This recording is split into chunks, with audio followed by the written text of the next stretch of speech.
Moïse sortit vers ses frères et vit leurs durs travaux. Exode 2:11. N'avait-il pas eu l'occasion de se rendre compte de leur état plus tôt? Pendant qu'il vécut à la cour, comme fils de la fille de Pharaon, avait-il oublié son peuple? Et l'esclavage de celui-ci était réduit? Ou bien, lorsqu'il y avait pensé, avait-il éloigné le sombre tableau qui se présentait à lui? La décision qu'il a prise de partager le sort de son peuple permet de supposer un travail intérieur préliminaire sous le regard de Dieu.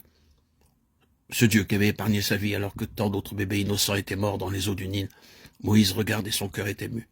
Les paroles d'Étienne font supposer que déjà à ce moment-là, il avait conscience de sa mission qui était de délivrer Israël.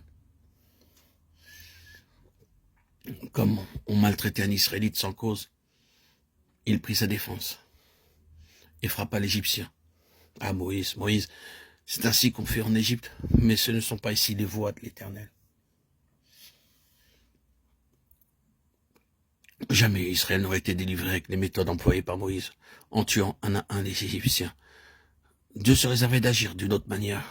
Comme notre vision, nos pensées sont mesquines et petites, si seulement nous daignons nous donner à Dieu et nous a donné à le connaître. Il accomplirait alors de grandes choses avec ses instruments humains. Dieu voulait sauver Israël en se servant de Moïse, mais à sa manière à lui. Et dans l'œuvre que Dieu se propose d'accomplir, Moïse est l'obstacle, le plus grand des obstacles. Que de temps il va falloir pour faire de cet homme fougueux une flèche polie, un instrument docile. Et Dieu commença l'éducation de Moïse par un échec. Moïse supposait que ses frères comprendraient que Dieu voulait les délivrer par son moyen. Peut-être, effectivement, aurait-il compris les desseins divins si Moïse avait employé des moyens appropriés. Il n'en fut pas ainsi. Et comment Dieu aurait-il pu bénir ceux qui n'étaient pas selon sa volonté? Nous nous étonnons parfois que les personnes que nous voulons amener à Christ s'éloignent, alors que nous sommes certains de notre vocation et des promesses que Dieu nous a faites, qu'il nous emploierait pour sauver des âmes.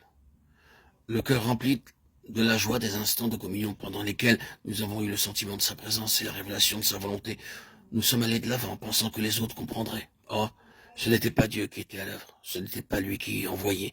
Cependant, en un certain sens, Dieu était là. Il a permis notre action et son résultat négatif pour que nous apprenions à nous connaître nous-mêmes. Moïse regarda ça et là, et voyant qu'il n'y avait personne, il tua l'Égyptien, Exode 11:12. Est-ce là une façon de faire digne de Dieu? Ceci est-il compatible avec la vocation céleste? Certes non. Lorsque l'Éternel fit sortir Israël hors d'Égypte, ce fut à bras étendus avec puissance, de sorte que les Égyptiens, se prosternant devant Moïse, le supplièrent de s'éloigner. Gardons-nous donc de supposer que Dieu peut être dans l'action douteuse, celle qui oblige à ses regards inquiets à droite et à gauche, ni en quoi que ce soit qui ne supporte point l'éclatante lumière de sa présence, lumière transparente comme le cristal. Attention aux moyens employés pour obtenir de l'argent pour les œuvres. Attention aux moyens employés pour gagner des âmes.